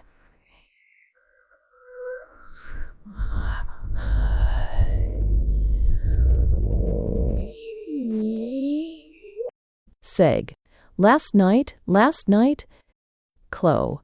Aye, do you not remember envying his immunity of flight? Eyes, rising from his throne of rock, he sailed, above the mountains far into the west, that burned about him, while with poising wings he darkled in it as a burning brand, is seen to smoulder in the fire it feeds? Seg. Last night. Oh, what a day was that, between that last night and this sad today. Clo. And yet perhaps only some few dark moments, into which imagination, once lit up within, and unconditional of time and space, can pour infinities. Seg. And I remember how the old man they called the king, who wore the crown of gold about his silver hair, and a mysterious girdle round his waist, just when my rage was roaring at its height, and after which it all was dark again, bid me beware, lest all should be a dream. Clo. They're another specialty of dreams, that once the dreamer gins to dream he dreams, his foot is on the very verge of waking. Seg. Would it had been upon the verge of death that knows no waking, lifting me up to glory, to fall back, stunned, crippled, wretcheder than even before. Clo. Yet not so glorious, Segismund, if you, or visionary honor, wore so ill, as to work murder and revenge on those who meant you well. Seg. Who meant me, their prince chained like a felon? Clo. Stay, not so fast, you dreamed the prince, remember? Seg. Then in dream, revenged it only. Clo. True. But as they say, dreams are rough copies of the waking soul, yet uncorrected of the higher will, so that men sometimes in their dreams confess an unsuspected, or forgotten, self. One must beware to check, if one may, stifle airborne, such passion in ourselves, as makes, we see, such havoc with our sleep, and ill reacts upon the waking day. And, by the by, for one test, Segismund, between such swearable realities, since dreaming, madness, passion, are akin, in missing each that salutary rein of reason and the guiding will of man, one test, I think, of waking sanity, shall be that conscious power of self-control, to curb all passion, noun. But much most of all, that evil and vindictive, that ill squares, with human and with holy canon less, which bids us pardon even our enemies, and much more those who, out of no ill will, mistakenly have taken up the rod, which heaven, they think, has put into their hands. Seg. I think I soon shall have to try again. Sleep has not yet done with me. Clo. Such a sleep.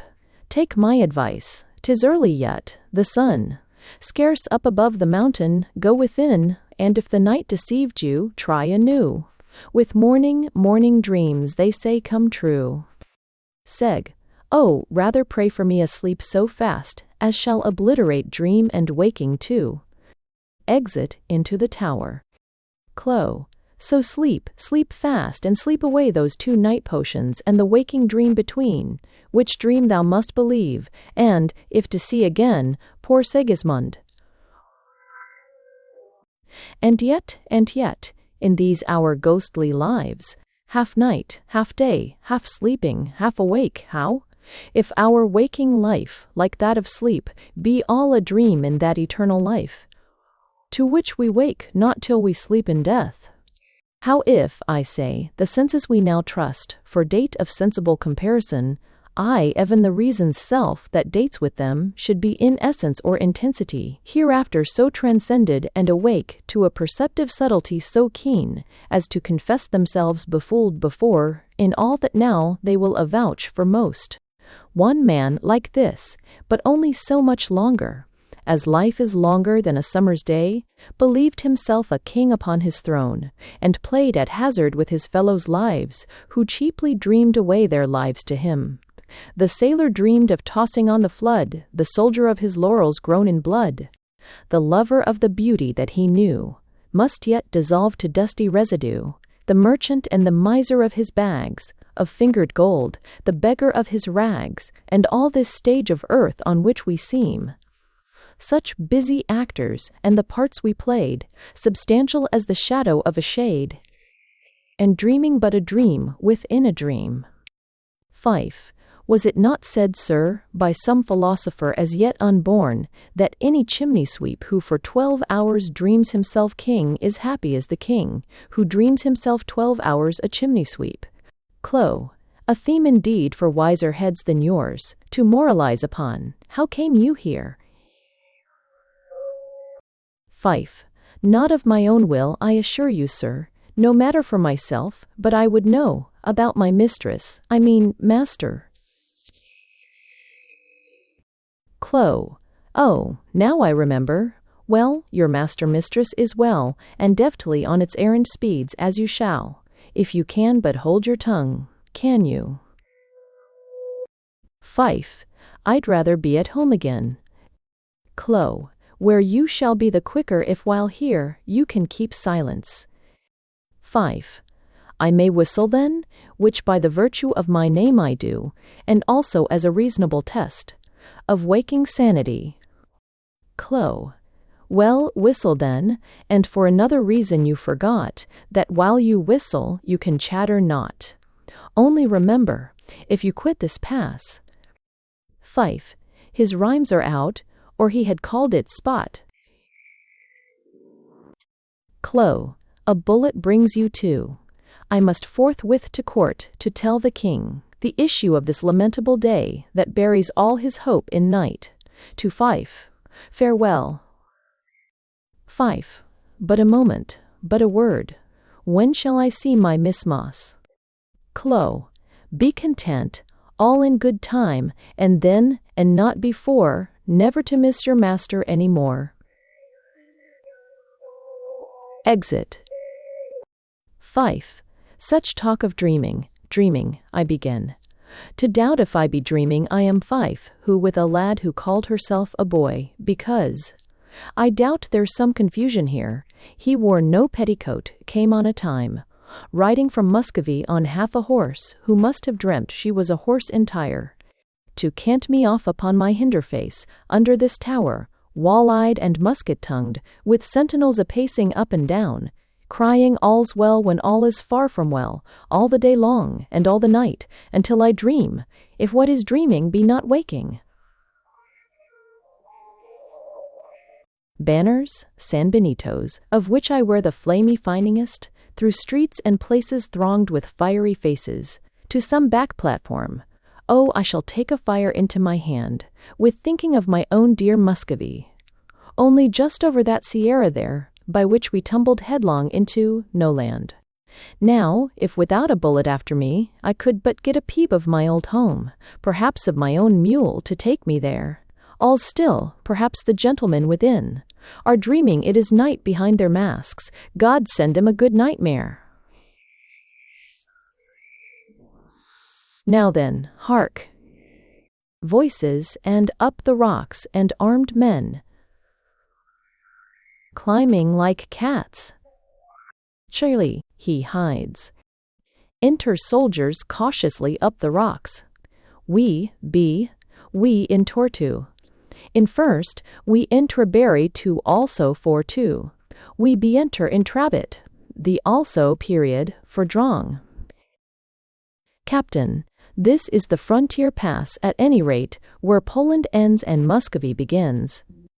Soldier, we must be close upon the tower I know, that halfway up the mountain lies ensconced. Ixtane, how know you that? How know you that? Saul, he told me so, the page, who put us on the scent. Saul, too, and, as I think, will soon be here to run it down with us. Capt, meantime our horses on these ugly rocks, useless, and worse than useless with their clatter. Leave them behind, with one or two in charge, and softly, softly, softly, softly. Soldiers, there it is. There what? The tower, the fortress. Hit it at once. Capt, no, I tell you, wait, till those within give signal, for as yet we know not who side with us, and the fort is strong in man and musket. Saul, shame to wait, for odds with such a cause at stake. Capt, because of such a cause at stake we wait for odds. For if not won at once, for ever lost, for any long resistance on their part would bring Basilio's force to succor them. Ere we had rescued him, we come to rescue. A soldier, discovering Fife. He yea, ha, say s. Soldiers, halloa, here's someone skulking, seize and gag him, stab him at once, say I, the only way to make all sure. Hold, every man of you, and down upon your knees. Why, 'tis the prince, section, the prince, fection, section, oh, I should know him anywhere, and anyhow disguised, sections, accents may be able. Sections, acts when gay peeper L. And of a loftier presence, 'tis he, I tell you, only bewildered as he was before. God save your Royal Highness, on our knees beseech you answer us. Fife. Just as you please. Well, 'tis this country's custom, I suppose, to take a poor man every now and then, and set him on the throne, just for the fun of tumbling him again into the dirt. And now my turn is come. Saul. His wits have been distempered with their drugs. But do you ask him, Captain? Capt. On my knees, and in the name of all who kneel with me, I do beseech your Highness answer to your royal title. Fife. Still, just as you please, in my own poor opinion of myself, but that may all be dreaming, which it seems is very much the fashion in this country. No Polish prince at all, but a poor lad, from Muscovy, where only help me back, I promise never to contest the crown of Poland with whatever gentleman you fancy to set up. Soldiers, from Muscovy? A spy then. Of Astolfo's, spy, a spy, hang him at once. Fife. No, pray don't dream of that. Saul. How dared you then set yourself up for our Prince Sigismund? Fife. It's is set up. It's is. It's is eyes, like that. When 'twas yourselves be Sigismunded me. Capt. No matter. Look, the signal from the tower. Sol, from the tower. Prince Sigismund, and Mond. Capt. All's well? Clotaldo safe secured? Saul, from the tower. No, by ill luck, instead of coming in as we had looked for, he sprang on horse at once and off at gallop. Capt. To court, no doubt, a blunder that. And yet, perchance a blunder that may work as well as better forethought. Having no suspicion, so will he carry none where his not going. We're of itself suspicious, but of those within who side with us. Saul. Oh, one and all, to the last man, persuaded or compelled. Capt. Enough, whatever be to be retrieved, no moment to be lost. For though Clotaldo have no revolt to tell of in the tower, the capital will soon awake to ours, and the king's force come blazing after us. Sol. Within, so fast asleep, we woke him not even striking off the chain. We had so cursedly help bind him with, not knowing what we did, but too ashamed, not to undo ourselves what we had done. Capt. No matter, nor by whosesoever hands, provided done, come, we will bring him forth, out of that stony darkness here abroad, where air and sunshine sooner shall disperse the sleepy fume which they have drugged him with. They enter the tower, and thence bring out Sigismund asleep on a pallet, and set him in the middle of the stage. Capt.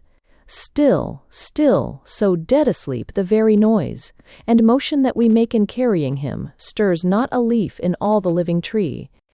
Soldiers, if living, but if by some inward blow, for ever and irrevocably felled, by what strikes deeper to the root than sleep. He's dead, they've killed him. Capt. Come, let us all kneel round, and with a blast of warlike instruments, and acclamation of all loyal hearts, rouse and restore him to his royal right, from which no royal wrong shall drive him more. They all kneel round his bed, trumpets, drums, etc. Soldiers. Sigismund, Prince Sigismund, King Sigismund. Down with Bastilio, down with Astolfo, Sigismund our king, etc. He stares upon us wildly. He cannot speak. I said so, driving him mad. Captain. O royal Segismund, our prince and king, look on us, listen to us, answer us, your faithful soldiery and subjects now, about you kneeling, but on fire to rise and cleave a passage through your enemies, until we seat you on your lawful throne. For though your father, King Basilio, now King of Poland, jealous of the stars, that prophesy his setting with your rise, here holds you ignominiously eclipsed, and would Astolfo, Duke of Muscovy, mount to the throne of Poland after him, so will not we, your loyal soldiery and subjects, while inversions in Draxt. Neither those of us now first apprised of your existence and your right, nor those that hitherto deluded by allegiance false, their visors now fling down, and craving pardon on their knees with us, for that unconscious disloyalty, offer with us the service of their blood, not only we and they, but at our heels, the heart, if not the bulk of Poland follows, to join their voices and their arms with ours, in vindicating with our lives our own Prince Segismund to Poland and her throne. Soldiers, Segismund, Segismund, Prince Segismund, our own King Segismund, etc., they all rise. Seg, again, so soon? What, not yet done with me? The sun is little higher up, I think, than when I last lay down, to bury in the depth of your own sea. You that infest its shallows. Sir. Seg, and now, not in a palace, not in the fine clothes we all were in, but here, in the old place, and in our old accoutrement, only your visors off, and lips unlocked, to mock me with that idle title. Capt. Nay, indeed no idle title, but your own, then, now, and now forever. For behold, even as I speak, the mountain passes fill, and bristle with the advancing soldiery, that glitters in your rising glory, sir, and, at our signal, echo to our cry, Segismund, King of Poland. Etc. Shouts, trumpets, etc. Seg. Oh, how cheap! The muster of a countless host of shadows, as impotent to do with as to keep. All this they said before, to softer music. Capt. Soft music, sir, to what indeed were shadows. That, following the sunshine of a court, shall back be brought with it. If shadows still, yet to substantial reckoning. Seg. They shall, the white-haired and white-wanded chamberlain, so busy with his wand too, the old king, that I was somewhat hard on, he had been hard upon me, and the fine-feathered prince who crowed so loud, my cousin, and another cousin, we will not bear hard on, Olston, we will not bear hard on. Capt. Fled, my lord, but close, pursued, and then, and, others and see. Seg. Then as he fled before, and after he had sworn it on his knees, came back to take me, where I am, no more of this, away with you, begone. Whether but visions of ambitious night, that morning ought to scatter or groan out, of night's proportions you invade the day, to scare me from my little wits yet left, begone. I know I must be near awake, knowing I dream, or if not at my voice, then vanish at the clapping of my hands, or take this foolish fellow for your sport, dressing me up in visionary glories, which the first air of waking consciousness scatters as fast as from the almander, that, waking one fine morning in full flower, one rougher insurrection of the breeze, of all her sudden honor disadorns, to the last blossom, and she stands again, the winter-naked scarecrow that she was. Capt. I know not what to do, nor what to say. With all this dreaming, I begin to doubt. They have driven him mad indeed, and he and we are lost together. A soldier, to captain, stay, I remember. Hark in your ear a moment. Whispers. Capt. So. Oh, now indeed I do not wonder, sir. Your senses dazzle under practices. which treason, shrinking from its own device, would now persuade you only was a dream, but waking was as absolute as this. You wake in now, as some who saw you then, prince as you were and are, can testify. Not only saw, but under false allegiance, laid hands upon. Soldier 1. I, to my shame. Soldier 2, and I. Capt, who, to wipe out that shame, have been the first to stir and lead us, hark, shouts, trumpets, etc. A soldier. Our forces, sir, challenging King Basilios, now in sight, and bearing down upon us. Capt, sir, you hear, a little hesitation and delay, and all is lost, your own right, and the lives of those who now maintain it at that cost, with you all saved and won, without, all, lost. That former recognition of your right grant but a dream, if you will have it so. Great things forecast themselves by shadows great, or will you have it, this like that dream too, people, and place, and time itself, all dream, yet being int, and as the shadows come quicker and thicker than you can escape, adopt your visionary soldiery, who, having struck a solid chain away, now put an airy sword into your hand, and harnessing you piecemeal till you stand, amidst us all complete, in glittering, if unsubstantial, steel. Rossora, without. The prince, the prince, the prince. Capt. Who calls for him? Saul, the page who spurred us hither, and now, dismounted from a foaming horse. Enter, Rossora. Rossora, where is, but where I need no further ask, where the majestic presence all in arms mutely proclaims and vindicates himself. Fife, my darling lady lord. Ross, my own good Fife, keep to my side, and silence. O my lord, for the third time behold me here where first you saw me, by a happy misadventure, losing my own way here to find it out. For you to follow with these loyal men, adding the moment of my little cause to yours, which, so much mightier as it is, by a strange chance runs hand in hand with mine, the self-same foe who now pretends your right, withholding mine, that of itself alone, I know the royal blood that runs in you, would vindicate, regardless of your own, the right of injured innocence. And, more, spite of this epicene attire, a woman's, and of a noble stock I will not name till I, who brought it, have retrieved the shame. Whom Duke Astolfo, Prince of Muscovy, with all the solemn vows of wedlock won, and would have wedded, as I do believe, had not the cry of Poland for a prince called him from Muscovy to join the prize of Poland with the fair Estrella's eyes. I, following him hither, as you saw, was cast upon these rocks, arrested by Clotaldo, who, for an old debt of love he owes my family, with all his might, served, and had served me further, till my cause clashed with his duty to his sovereign, which, as became a loyal subject, sir, and never sovereign had a loyaler, was still his first. He carried me to court, where, for the second time, I crossed your path, where, as I watched my opportunity, suddenly broke this public passion out, which, drowning private into public wrong, yet swiftlier sweeps it to revenge along. Seg.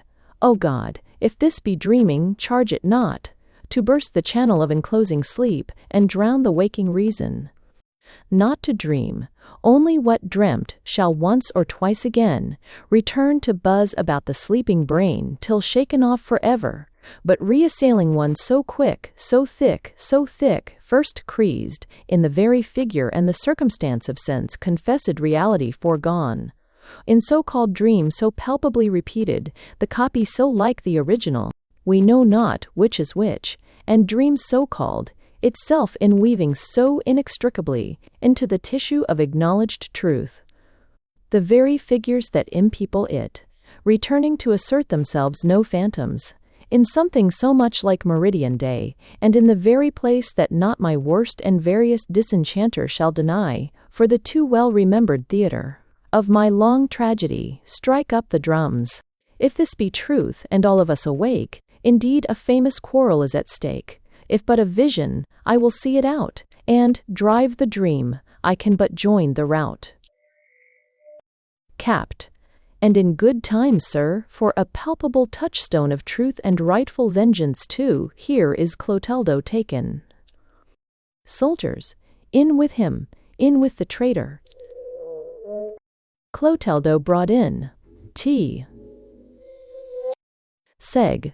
I, Clotaldo, indeed, himself, in his old habit, his old self. What, back again, Clotaldo, for a while, to swear me this for truth, and afterwards, all for a dreaming lie? Clo. Awake or dreaming, down with that sword, and down these traitors, theirs drawn, in rebellion gainst their sovereign. Seg. About to strike, traitor, traitor yourself, but soft, soft. You told me, not so very long ago, awake or dreaming, I forget, my brain is not so clear about it, but I know. One test you gave me to discern between, which mad and dreaming people cannot master, or if the dreamer could, so best secure, a comfortable waking. Needs not your intercession now, you see, as in the dream before. Clotaldo, rough old nurse and tutor too, that only traitor wert to me if true. Give him his sword, set him on a fresh horse, conduct him safely through my rebel force, and so God speed him to his sovereign's side. Give me your hand, and whether all awake or all a dreaming, ride, Clotaldo, ride, dream swift, for fear we dreams should overtake. A battle may be supposed to take place, after which, Atavi, scene, by, would it pass near the field of battle? Drums, trumpets, firing, etc. Cries of God save Basilio, Sigismund, etc. Enter Fife, running. Fife, God save them both, and save them all, say I. Oh, what hot work! Whichever way one turns, the whistling bullet at one's ears, I've drifted far from my mad young master, whom I saw, tossing upon the very crest of battle, beside the prince, with all my heart I say and pray, and so commend her to his keeping, bang, bang, bang, bang bang, bang bang, I'll see what I can do to save myself. I'll see what I can do to save myself behind this rock, until the storm blows over. Skirmishes, shouts, firing, etc. After some time enter King Basilio, Astolfo, and Clotaldo. The day is lost. Est, do not despair, the rebels. King, alas, the vanquished only are the rebels. Clotaldo, even if this battle lost us, 'tis but one, gained on their side if you not lost in it. Another moment and too late, at once. Take horse, and to the capital, my liege, where in some safe and holy sanctuary, save Poland in your person. Hast, be persuaded, you know your son, have tasted of his temper, at his first onset, threatening unprovoked, the crime predicted for his last and worst. How wedded now with such a taste of blood, and thus far conquest. King, ay, and how he fought, oh how he fought, Astolfo, ranks of men, falling as swaths of grass before the mower, I could but pause to gaze at him, although, like the pale horseman of the apocalypse, each moment brought him nearer. Yet I say, I could but pause and gaze on him, and pray Poland had such a warrior for her king. Ast, the cry of triumph on the other side, gains ground upon us here. There's but a moment, for you, my liege, to do, for me to speak, who back must to the field, and what man may do, to retrieve the fortune of the day. Firing. Fife, falling forward, shot. O Lord, have mercy on me. King, what a shriek! Oh, some poor creature wounded in a cause, perhaps not worth the loss of one poor life. So young too, and no soldier. Fife, a poor lad, who choosing play at hide-and-seek with death, just hid where death just came to look for him, for there's no place, I think, can keep him out, once he's his eye upon you. All grows dark. You glitter finely too. So tell my Mr. Mistress, dies. King. O God, how this poor creature's ignorance confounds our so-called wisdom. Even now, when death has stopped his lips, the wound through which his soul went out, still with its bloody tongue, preaching how vain our struggle against fate. Voices within, after them, this way, the day is ours, down with Basilio, etc. Aced, fly, sir. King, and slave-like fly not outride, the fate which better like a king abide. Enter Segismund, Resora, soldiers, etc. Seg. Where is the king? And waste four of you of waiting and markets, with hotso for. King, prostrating himself. Behold him, by this late anticipation of resistless fate, does underneath your feet his golden crown, and the white head that wears it, laying down, his fond resistance hope to expiate. Seg. Princes and warriors of Poland, you that stare on this unnatural sight aghast, listen to one who, heaven inspired to do, what in its secret wisdom, heaven forecast, by that same heaven instructed prophet wise, to justify the present in the past. What in the sapphire volume of the skies is writ by God's own finger misleads none, but him whose vain and misinstructed eyes they mock with misinterpretation, or who, mistaking what he rightly read, ill commentary makes or misapplies. Thinking to shirk or thwart it. Who, well provided with the secret key, to that gold alphabet, himself made me, himself, I say, the savage he for red fate somehow should be charged with. Nipped the growth of better nature in constraint and sloth, that only bring to bear the seed of wrong, and turned the stream to fury whose outburst had kept his lawful channel uncoerced, and fertilized the land he flowed along. Then, like to some unskillful duelist, who having overreached himself pushing too hard, his foe or but a moment off his guard, what odds when fate is one's antagonist? Nay, more, this royal father, self-dismayed, at having fate against himself arrayed, upon himself the very sword he knew, should wound him, down upon his bosom drew, that might well handled, well have wrought, or, kept undrawn, have harmless in the scabbard slept. But fate shall not by human force be broke, nor foiled by human feint, the secret learned, against the scholar by that master turned, who to himself reserves the masterstroke.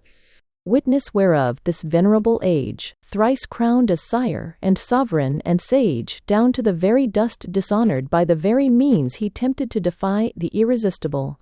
And shall not I, till now the mere dumb instrument that wrought the battle fate has with my father fought, now the mere mouthpiece of its victory, oh, shall not I, the champion's sword laid down, be yet more shamed to wear the teacher's gown, and, blushing at the part I had to play, down where that honored head I was to lay, by this more just submission of my own, the treason fate has forced on me atone?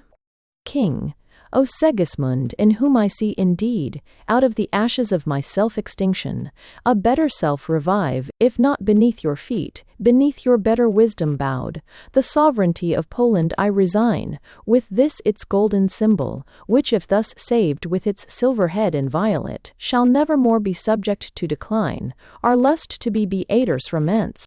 But when the head that it alights on now falls honored by the very foe that must, as all things mortal, lay it in the dust, shall star-like shift to his successor's brow. Shouts, trumpets, etc. God save King Sigismund. Seg. For what remains? As for my own, so for my people's peace, Astolfo's and Estrella's plighted hands I disunite, and taking hers to mine, his to one, yet more dearly his resign. Shouts, etc. God save Estrella, Queen of Poland. Seg. To Clotaldo. You, that with unflinching duty to your king, till countermanded by the mightier power, have held your prince a captive in the tower, henceforth as strictly guard him on the throne, no less my people's keeper than my own. you stare upon me all, amazed to hear the word of civil justice from such lips as never yet seemed tuned to such discourse. But listen, in that same enchanted tower, not long ago, I learned it from a dream, expounded by this ancient prophet here, and which he told me, should it come again, how I should bear myself beneath it. Not, as then, with angry passion, all on fire, arguing and making a distempered soul, but even with justice, mercy, self-control, as if the dream I walked in were no dream, and conscience one day to account for it. A dream it was in which I thought myself, and you that hailed me, now then hailed me, king, in a brave palace that was all my own, within and all without it, mine. Until, drunk with excess of majesty and pride, methought I towered so high and swelled so wide, that of myself I burst the glittering bubble, that my ambition had about me blown, and all again was darkness. Dispensing solemn justice to you, shadows, who make believe to listen, but anon, with all your glittering arms and equipage, king, princes, captains, warriors, plume and steel, I, even with all your airy theatre, may flit into the air you seem to rend, with acclamation leaving me to wake in the dark tower. Or dreaming that I wake, from this that waking is, or this, and that both waking or both dreaming, such a doubt confounds and clouds our mortal life about. And, whether wake or dreaming, this I know, how dream-wise human glories come and go, whose momentary tenure not to break, walking as one who knows he soon may wake, so fairly carry the full cup, so well disordered insolence and passion quell, that there be nothing after to upbraid dreamer or doer in the part he played. Whether tomorrow's dawn shall break the spell, or the last trumpet of the eternal day, when dreaming with the night shall pass away. Exeunt. Thanks for listening to Life is a Dream by Pedro Calderon de la Barca.